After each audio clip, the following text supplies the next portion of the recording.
8 শক্তি সামর্থ্য অনুযায়ী নিজের পরিবার পরিজনের জন্য খরচ করবে, কার্পণ্য করে তাদেরকে কষ্ট দেবে না।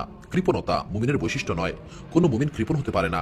আবু হুরায়রা রাদিয়াল্লাহু আনহু থেকে বর্ণিত, তিনি বলেন, আমি রাসূল পাক সাল্লাল্লাহু আলাইহি সাল্লামকে বলতে শুনেছি, যে ব্যক্তির চরিত্রে কৃপণতা, ভীরুতা ও হীন মানসিকতা রয়েছে সে খুবই নিকৃষ্ট।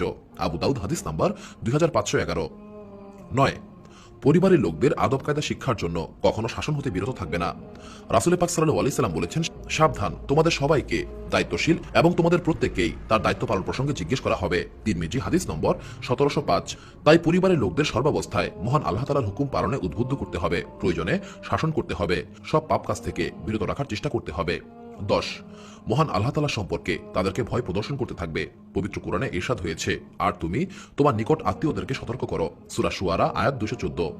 এই আয়াত নাজিল হওয়ার পর রাসূল পাক সাল্লাল্লাহু আলাইহি সাল্লাম বললেন, হে সাফিয়া বিনতু আব্দুল মুত্তালিব, হে ফাতিমা বিনতু মুহাম্মদ, হে আব্দুল মুত্তালিবের বংশধর, মহান আল্লাহ তাআলার পাকড়াও হতে তোমাদের বাঁচানোর ক্ষমতা আমার নেই। তিরমিজি হাদিস নম্বর 2310।